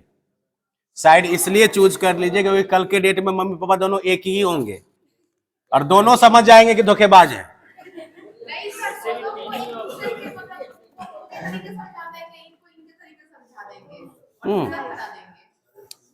और पापा अगर पूछेंगे कि बेटा बाप को समझाते हो? मैनेज कर देते हैं। Yes sir. प्रायोरिटी लिस्ट तैयार हुआ आपका? कौन कौन? Father, mother, brother. ओके, देखिए मेन जो है इस एक्टिविटी का जो है गोल यही है कि you should know all the relations actually required work from our side। आप जितने भी रिलेशंस में आप शामिल हैं, सभी रिलेशंस में आपके तरफ से भी मेहनत या काम की जरूरत जो है वो होती है। सॉरी सर, अच्छा मेरे लिए जो है रिलेशन में जो है प्रायोरिटी क्या होगी, है कि नहीं? तो देखिए, पहली प्रायोरिटी है मेरे पिताजी, दूसरा प्रायोरिटी जो है दैट्स माय सन, ठीक है ना? तीसरी प्रायोरिटी जो होगी there I will keep my brother, ठीक है? सॉरी नहीं, 7 में, टॉप 7 में नहीं डाल पाएंगे सर। रीजन ये है कि मैंने क्या कहा कि प्रायोरिटी बेसिस पर अगर इन 3 के लेवल पर हमको कोई प्रॉब्लम आएगी तो हम पहले इस रिलेशन को सुधारने पर काम करें। और नहीं, ऐसा नहीं है सर, रजिस्ट्री करवा के नहीं लाए हैं, नहीं, she has her own will. लेकिन हमको ये देखना होगा ना कि किस रिलेशन में हमको कितना टाइम देना है, समझे कि नहीं? अगर मान लीजिए कि हमारा कुछ रिलेशन ऑलरेडी सेटल्ड है, I don't need to work on that relation a lot, but there are other relations which may be suffering, I need to work on that as well. क्योंकि रिलेशन जो है आपका ऐसा थोड़ा है कि साथी रिलेशन है। अब एक फ्रेंड का ही अगर कॉल्यूम खोलेंगे तो उस फ्रेंड के कॉल्यूम में 10, 20, 25 हो सकता है। अब सभी फ्रेंड के साथ हम बराबर दोस्ती नहीं निभा सकते हैं। अब हम लोग उस एज में आ चुके हैं जहां पर कि हमारे बच्चों की भी शादियां होगी। अब अगर एक का ही जो है 2 दोस्त के बेटा का शादी एक ही दिन हो गया तो क्या करिएगा? पिक करिएगा ना? हाँ, अरे इसका फल्ला जगह बढ़िया हो रहा है, इसके यहाँ रसगुल्ला ज्यादा मिलेगा, चलो इसके यहाँ जाते हैं। पिक करिएगा कि नहीं करिएगा? और दूसरा वाला है इसके यहाँ चलो शगुन में जाके खा लेंगे। Basically you have to prioritise, और उसी प्रायोरिटी के बेसिस पर हमको एफर्ट भी लगाना पड़ता है रिलेशन में। This is very important. ये जो मान के चलिएगा कि नहीं फल्ला बाबू है तो बाबू तो रहबे करेंगे, कहाँ जाएंगे भाग के, या ये हस्बैंड है या वाइफ है कहाँ जाएंगे भाग के, हाँ खुट्टा में बंधे हुए हैं, ऐसा नहीं होता है। क्योंकि पर्सन नहीं भाग सकता है, रिलेशन भाग सकता है। समझे कि नहीं? दो भाई हैं, लेकिन अगर भाईचारा बीच में से खत्म हो गया तो फिर भाई तो दो अलग अलग इंसान हैं, रहे ना रहे कोई फर्क नहीं पड़ता है। तो यही चीज हमको समझना है कि अगर हम फैमिली की ही बात कर रहे हैं, family is not just a group of individuals forced to live inside a house. It is, like a series of interpersonal relationships in which we play a key role. अब ये हमारी मर्जी होगी कि हम उन रिलेशंस में शामिल रहते हैं या फिर उससे जो है हम निकल जाते हैं. अब देखिए हम लोग क्विकली जो है थोड़ा सा फास्ट फॉरवर्ड करेंगे और बात करेंगे कि रिलेशन जो है वो पॉजिटिव हो सकता है और रिलेशन जो है वो नेगेटिव हो सकता है. जो हेल्दी रिलेशन है, अच्छा रिलेशन है, वो तो आप पहचान जाइएगा. पहले आप ये पहचान लीजिए कि अनहेल्दी रिलेशन का क्या लक्षण है. तो अब ऐसे रिलेशंस जहां पर के आप ऐसे लोग के साथ आपका रिलेशन हो जो कि कभी आपकी मदद नहीं करते, कभी आपके साथ कोऑपरेट नहीं करते हैं. ऐसे लोग जिनसे कि आप हमेशा डरे ही रहते हैं, यानी कि आप खुल के उनसे जो है बात नहीं कर सकते हैं. ऐसे लोग जो कि आपका जो है फिजिकल एक्सप्लॉयटेशन करे, आपको रॉन्ग तरीके से टच करे. ये ध्यान रख लीजिए कि आप बच्चे हो या फिर आप बड़े हो जाए, ये परिस्थितियां सबके जीवन में आ सकती है. समझे कि नहीं? इसके अलावा जो है ऐसे लोग जो कि हमको अनईजी फील करवाते हैं. अनईजी कैसे फील करवाते हैं? देखिए कुछ ऐसे लोग होंगे जो कि आपके स्पेस को इन्वेड करेंगे. समझते हैं? एक आदमी ऐसे लोगों से मिला हुआ हूं जो बड़ा पास में आके बैठने की कोशिश करते हैं. Personally I don't like that. मुझे अपने अगल बगल में थोड़ा खाली जगह चाहिए. समझे कि नहीं? अब जब लोग बहुत ज्यादा पास आ जाते हैं, पर्सनली मैं अनईजी फील करता हूं. कुछ लोग होते हैं जो बहुत लाउडली बात करते हैं. आई डोंट लाइक दोज पीपल. मुझे कमजोर से बात पसंद करना, मैं कमजोर से बात करना चाहता हूं, मुझे कमजोर से, तो यानी कि वो मेरे लिए इंडिविजुअली है. जरूरी नहीं है कि अनईजी वाला क्राइटेरिया सबके लिए स्टैंडर्ड हो. कुछ लोग होंगे जो मुझे अनईजी फील करवाएंगे, कुछ लोग होंगे जो आपको अनईजी फील करवाएंगे. अगर ऐसे लोग से आपके साथ जो है मिलना जुलना है जो कि आपको अनईजी फील करवाते हैं, तब समझिए this is an unhealthy relationship. Right? ऐसे लोग हैं जो कि आपको अनसेफ या इनसिक्योर फील करवा देते हैं. अब मान लीजिए कि आपका कोई दोस्त है, आपको जो है मोटरसाइकिल पर जो है बैठा के ले जाता है चौक पर, और रास्ता में जो है क्या वर्ड यूज करते हैं, उस स्टाइल में जो है बाइक चलाता है. आपको डर लगेगा कि नहीं लगेगा? हमको तो भाई लगता है. हम तो पीछे से ब्रेक दबाते रहते हैं, कभी कभी हैंडल भी संभालते हैं, तो मन ही मन. तो ऐसे लोग भी जो है वो क्या है, आपके लिए अच्छे नहीं है. या फिर ऐसे लोग जो कि आपके व्यूज और थॉट्स को जो है कोई वैल्यू नहीं देते हैं. कुछ ऐसे लोग होंगे आपकी लाइफ में जो अपना ही बोलते रहते हैं, केवल आपको क्या कहना है नहीं करना है उससे कोई मतलब जो है वो नहीं है. कभी आप देखिएगा रिलेशंस में कुछ लोग होंगे कि आप बोल रहे हैं, बीच में ही वो इंटरप्ट करके फिर से अपना बात बोलना शुरू कर देंगे. अब आप मुंह रोक के उनका मुंह देखते रहिए, कब ये चुप होंगे. आप फिर से बोलने की कोशिश करिएगा, फिर से वो हाईजैक कर लेंगे. राइट? तो ऐसे लोग, मतलब क्या हो गया कि उनके नजर में आपके व्यूज थॉट्स की कोई वैल्यू जो है वो नहीं है. इसके अलावा कुछ ऐसे भी रिलेशंस होते हैं जहां पर कि फिजिकल अब्यूज होता है इन्वॉल्व, इमोशनल अब्यूज इन्वॉल्व होता है. अब जैसे कि मान लीजिए मिडिल स्कूल के टाइम में मेरा एक फ्रेंड था संतोष कुमार दास. वो जो है जबरदस्ती अपना पेन हमसे ठीक करवाता था. टूटा हुआ पेन रहता था, पेन ठीक करवाता था. अब पेन जब ठीक नहीं होता था तो हमको धमकाता था. कारण था कि हम इतना बड़े थे, वो इतना बड़ा था. डरना जरूरी था. चलिए हमारे पास तो ब्रह्मास्त्र था कि हमारे बड़े भाई बहन भी उसी स्कूल में पढ़ते थे, तो हम फटाक से पहुंच जाते थे. लेकिन फिर भी वो रिलेशन क्या हुआ, वो फ्रेंडशिप नहीं थी. Right? That was actually an unhealthy relationship from which I had to get out. इसके अलावा जो है कुछ ऐसे भी लोग होते हैं जो कि आपको गलत एडवाइस देंगे या आपको गलत काम करने के लिए जो है वो प्रेरित करेंगे, जिससे कि आपका नुकसान हो. हम लोग के लाइफ में भी ऐसा होता है और बच्चों के लाइफ में तो काफी ज्यादा ऐसा होता है.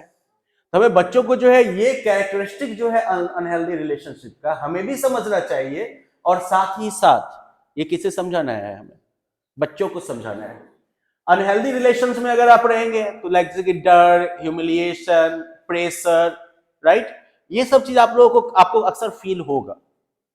सो in life it is very important. First thing, emotions को समझिए, एम्पैथाइज करने की एबिलिटी डेवलप करिए. जितने भी रिलेशंस हैं सभी रिलेशन को आप फिक्स्ड मत मानिए, वो डायनामिक है. रिलेशंस को प्रायोरिटाइज करिए. आप जिन रिलेशंस में वर्क करने की जरूरत नहीं है, जो परफेक्ट है, ठीक है. जिन रिलेशंस में हमको अब वर्कआउट करने की जरूरत पड़ेगी उसके पीछे भी ध्यान दीजिए आप कि हाँ अगले 1-2 महीने में अपने पिताजी के साथ रिलेशन जो है वो और बढ़िया करेंगे, अगले 2 महीने में अपने दोस्तों के साथ जो है बढ़िया जो है वो टाइम बताएंगे, उनके साथ भी थोड़ा बढ़िया बॉन्डिंग करेंगे। ये प्रायोरिटाइजेशन का जो है काम करिए और साथ ही साथ आप ये आइडेंटिफाई करिए कि कौन सा रिलेशन हेल्दी है और कौन सा रिलेशन जो है वो अनहेल्दी है। अगर अनहेल्दी रिलेशन में आप हैं तो वहां पर आपको क्या करने की जरूरत पड़ेगी? आपको जो है खड़ा होकर नो बोलना होगा, आपको जो है असर्टिवली अपनी बात को रखना होगा। मान लीजिए आप बोल रहे हैं, बीच में जो है कोई खड़ा होकर फिर से जो है आपको बोलना शुरू कर दिया, तो आप उसको जो है कामली बोल सकते हैं कि please let me finish first, क्योंकि अगर आप मेरी बात नहीं सुनिएगा तो हम आपकी बात क्यों सुनेंगे। हाँ, तब एक काम करिए, आप उधर जाके बोलिए, हम इधर जाके बोलते हैं, बात खत्म हो गई। जो भी इस तरह का अनहेल्दी सिचुएशन होता है, लेकिन हाँ यहां पर भी 1-2 रिस्पॉन्स होता है।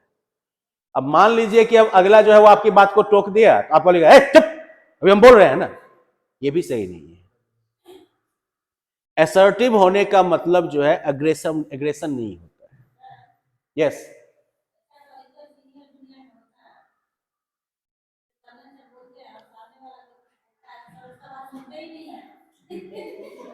नहीं तो यहां पर अभी देखिए, अगर इस तरह की सिचुएशन आती है तो you can quietly tell him that sir let me explain my point as well. Ma'am, then in that case this is not a healthy conversation then। लेकिन यहाँ पर आपको तो फिर एक और फर्क समझना पड़ेगा कि whether the communication has two-way communication scope or not। अगर हम आपको इंस्ट्रक्शन दे रहे हैं तो इंस्ट्रक्शन के बीच में जो है फिर पूरा इंस्ट्रक्शन कंप्लीट होना है।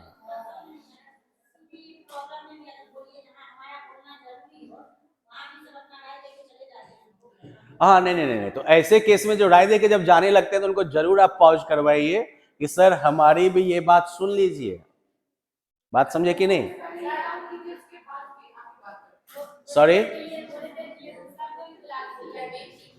well so in that case even he will have to understand it, but remember one more thing, that in communication whenever we are putting our point of view, right, it should not be just for the sake of presenting a point of view।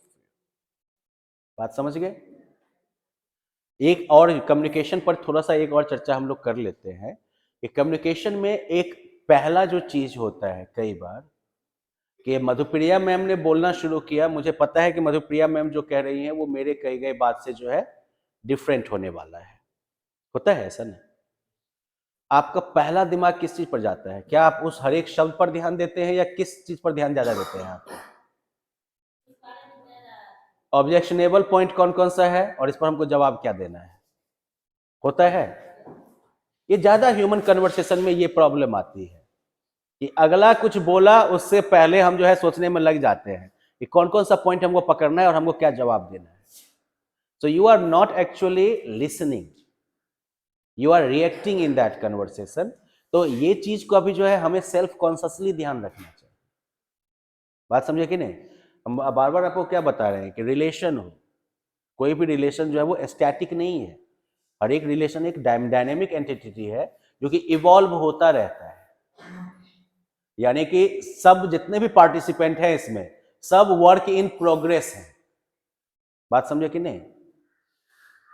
सब जो है कहीं ना कहीं अगर relation के बारे में सीरियस होंगे तो वो अपने आप को भी उस मुताबिक जो है वो चेंज करेंगे, और नहीं अगर रिलेशन उनके लिए मैटर नहीं करेगा तो वो अपने आप को चेंज नहीं करेंगे। It applies to all of us. और आप में से ज्यादातर लोग किसी न किसी तरह के रिलेशन में रहे हैं लाइफ लॉन्ग। क्या आपने कभी कोई बदलाव किया है खुद में? ट्राई किए हैं, सब बदले हैं, बिल्कुल।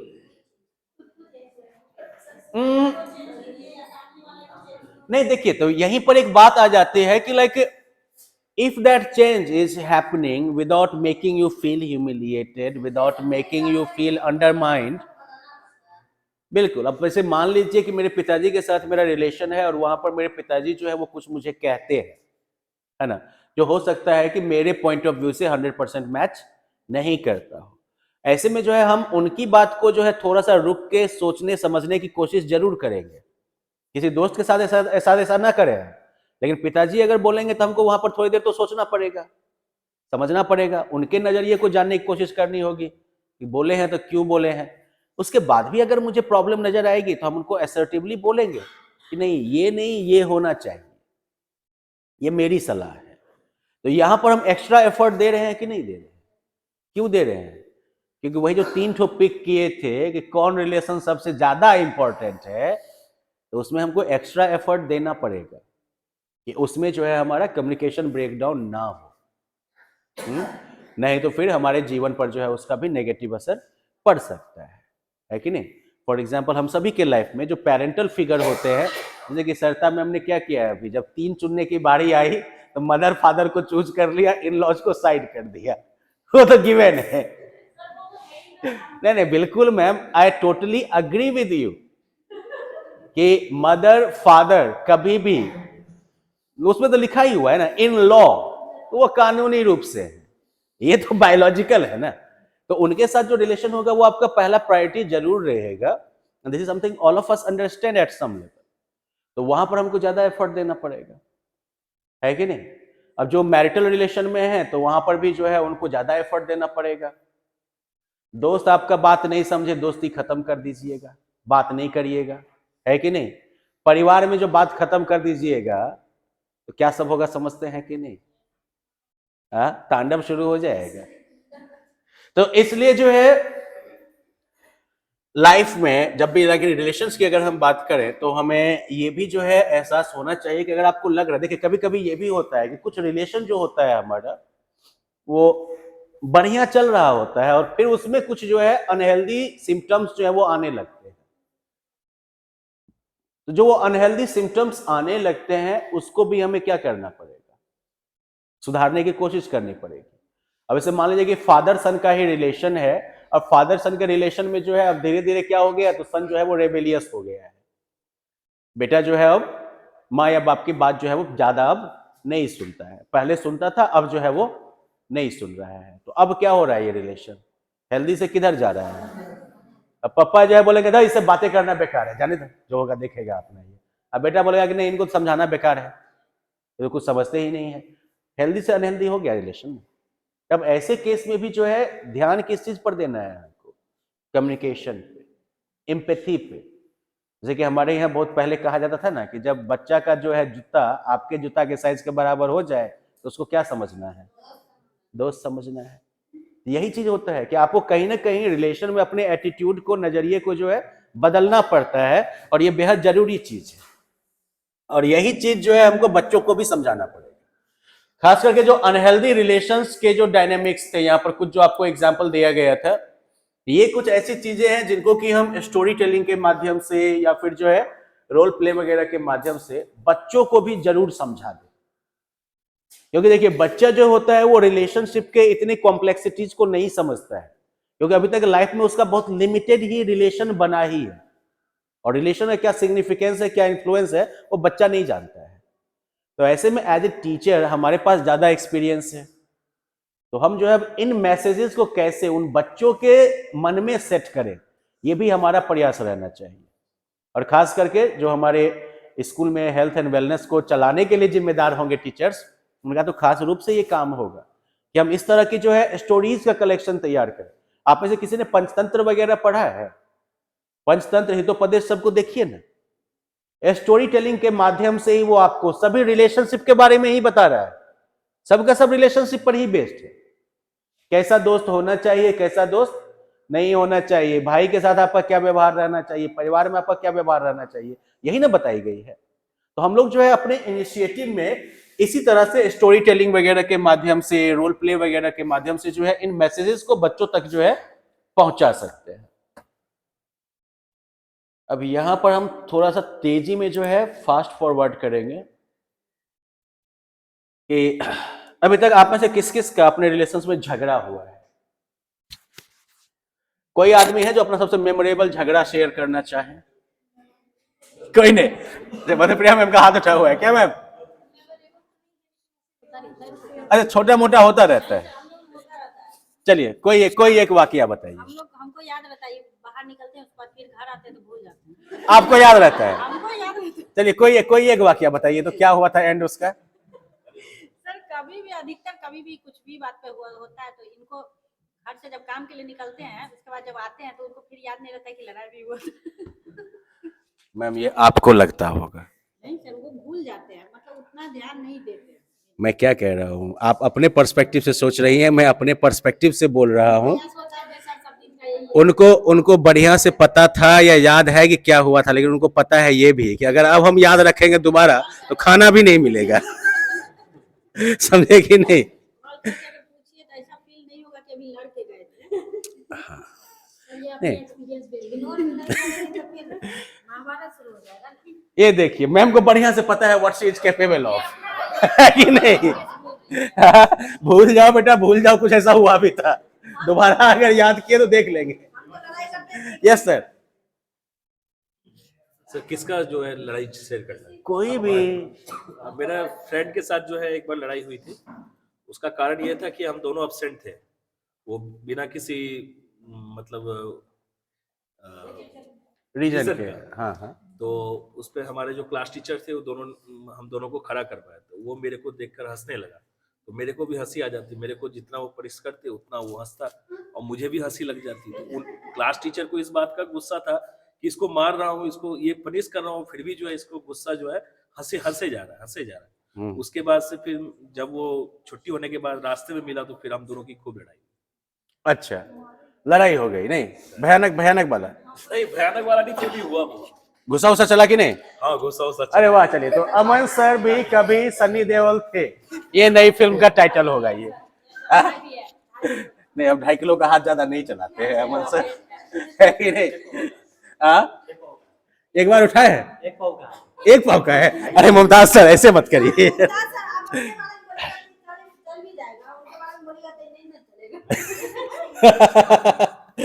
चलिए सर आपको क्यों पॉइंट आउट किया जा रहा है?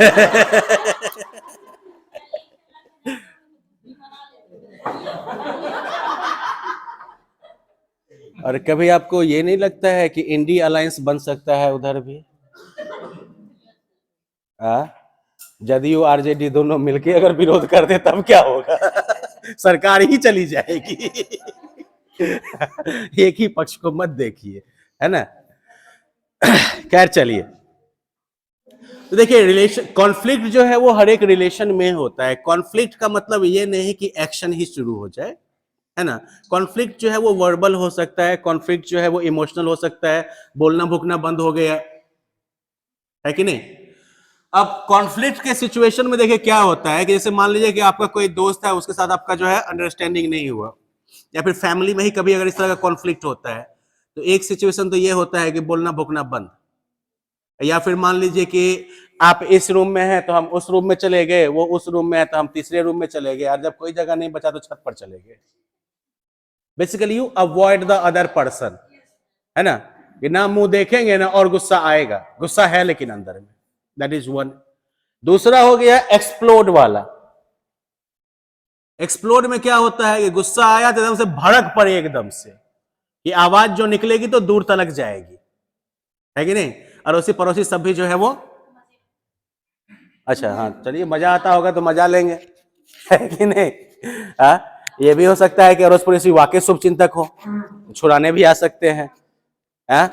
यानी दूसरा होगा तो फोन उठा के कर देगा, अरे तुम्हारे घर में झगड़ा हो रहा था फला जगह। खैर, तो दिस इज कॉल्ड एक्सप्लोड, जहां पर कि आप जो है सीधा, आपको केदार जी को गोपी सर से तकलीफ है, गोपी सर जैसे ही देखे, सॉरी केदार सर जैसे ही गोपी सर को देखेंगे आप समझते क्या है Gopi sir. This is called explode, है ना? छोटी उम्र में होते हैं तो इसी में जो है हाथ पैर भी चल जाता है, बड़ी उम्र में मुंह ही जो है वो काफी होता है, लेकिन एक्सप्लोड होता है। एक होता है प्रिटेंड टू इग्नोर। अगर आपका किसी बात पर कॉन्फ्लिक्ट है ना, तो इसका यह मतलब नहीं है कि आप उस आदमी से मिलिएगा नहीं या बात नहीं करिएगा, आप केयरफुली केवल उस बात पर चर्चा नहीं करिएगा, बाकी सारा बात जो है वो चलता रहेगा, लेकिन जिस मुद्दे पर झगड़ा हुआ था उस मुद्दे की आप चर्चा ही मत करिएगा। अब आप समझ गए कि लोग कई बार झगड़ा भूल क्यों जाते हैं, क्योंकि उनको पता है कि अगर वो मुद्दा फिर से हम उठाएंगे तो क्या हो जाएगा, यानी कि वो सेटल नहीं हुआ है झगड़ा, वो बैंक अकाउंट में रखा हुआ है। जैसे कि मधुप्रिया मैम बता रही थी ना अभी, हम भूलते नहीं हैं, वाकई ये भी डिपॉजिट करके रखी हुई है, समझे कि नहीं, तो में से एक को बोलना ही पड़ता है, फॉर द टाइम बेइंग। कोई एक बोलेंगे नहीं तो जरूरत पड़ेगी तो एक के बार जो है ना 5 साल का पूरा स्टॉक डाल देंगे, आप दब जाइएगा उसमें। मास्क के तौर पर निकालते हैं उसको। That's very wisely said. एक और क्या होता है कॉन्फ्लिक्ट के कंडीशन में, देखिए कॉन्फ्लिक्ट जब भी कभी होता है तो हमारी पूरी कोशिश होती है कि हम अगले की गलती निकाल लें। कभी ऐसा हुआ है ना,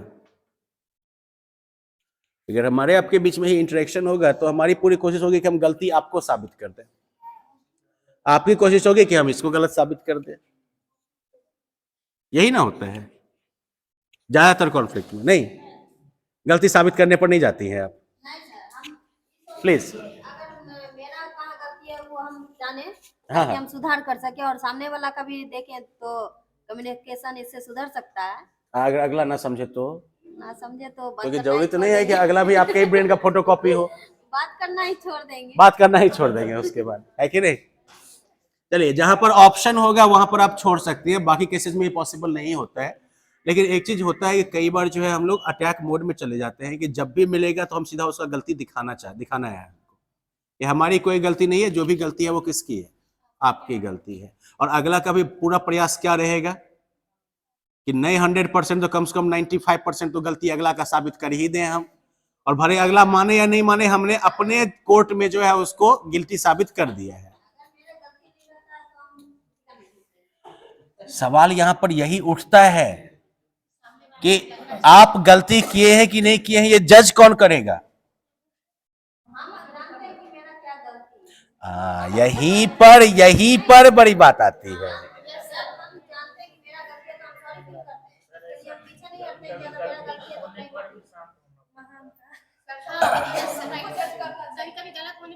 देखिए कभी कभी गलत होने पर भी चुप रहना पड़ता है, जहां पर आप अगले के नजरिए को समझ रहे हैं।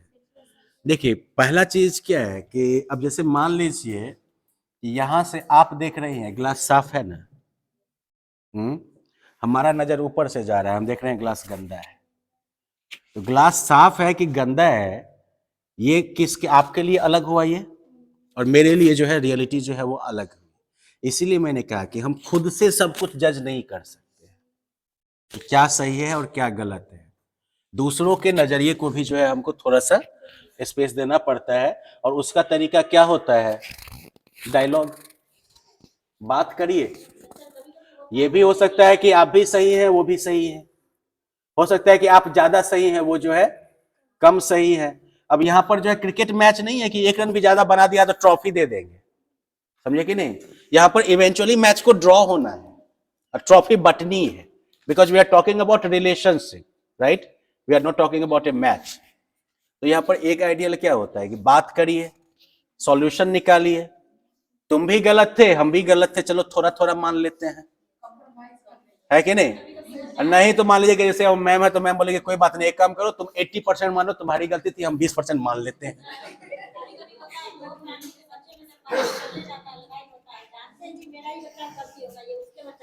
अगर सामने वाला ज्यादा बोलने लगता है, समझते हैं भाई अगर बोल के ही शांत हो जाएगा तो लोग खुद शांत हो जाते हैं।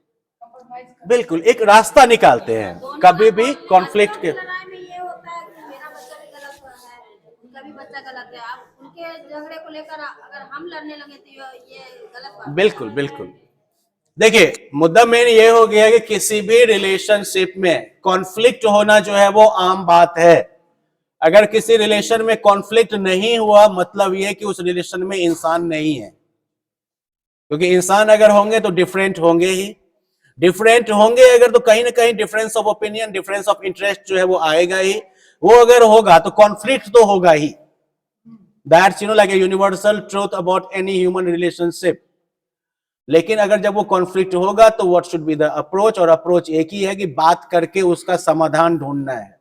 पहले से ही माइंड को क्लोज नहीं कर लेना है, पहले से ही अपने ही कोर्ट में हम ही जो है जज हुए, हम ही जूरी हुए, हम ही जो है वकील हुए और फैसला दे दिए।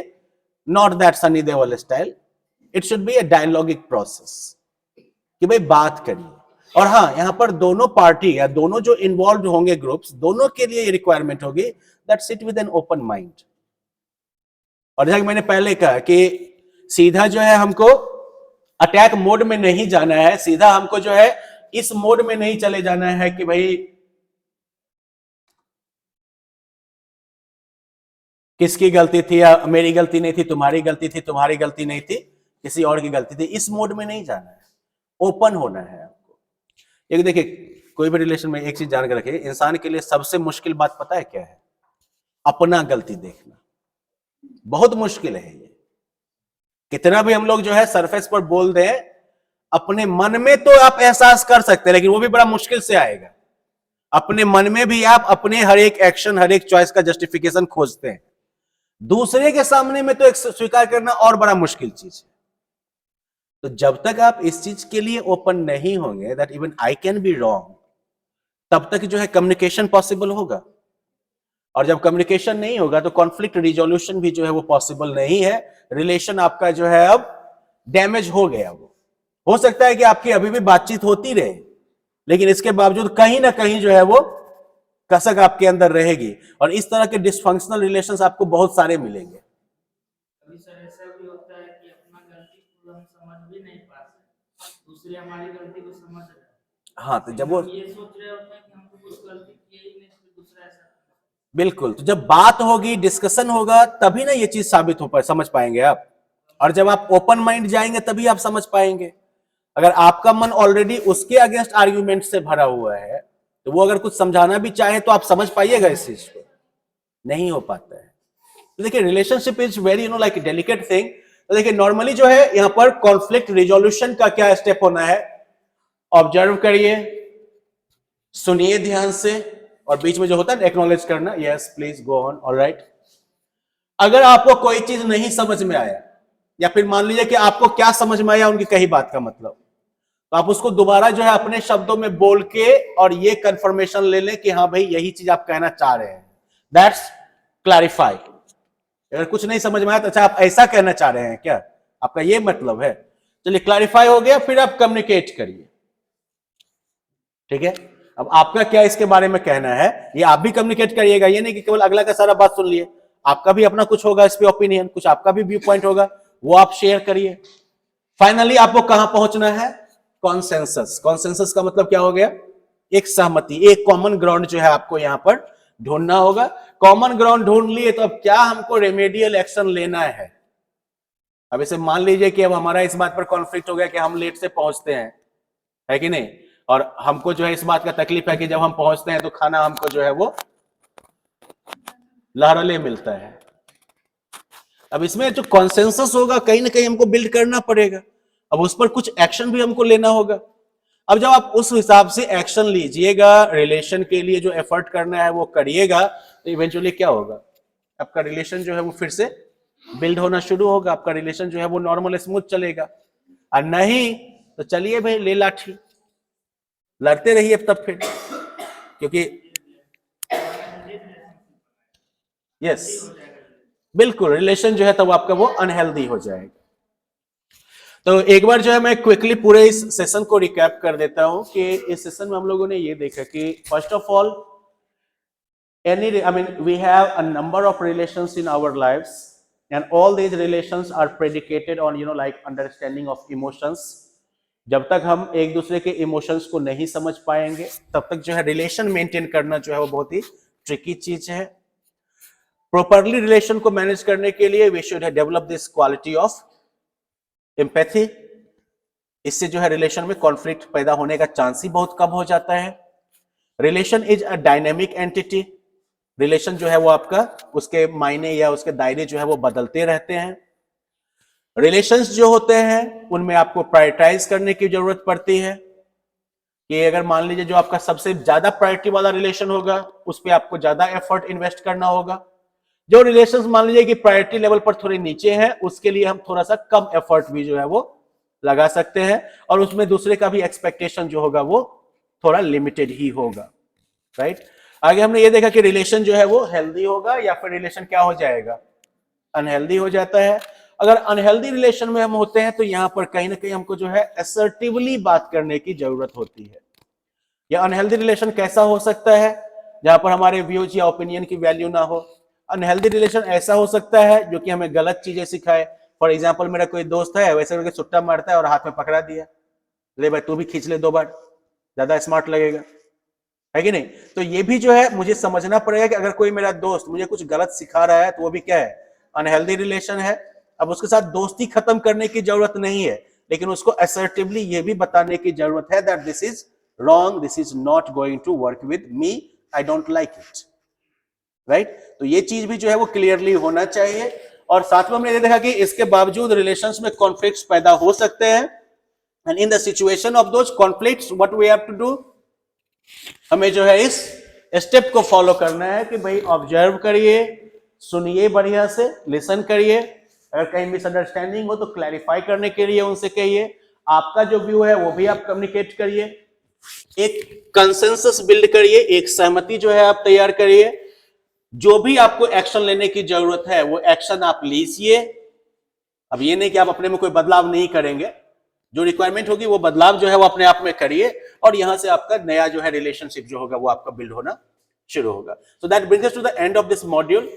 In the now we are going to take like 5 minutes break, and then we will start with the next module. Okay, thank you.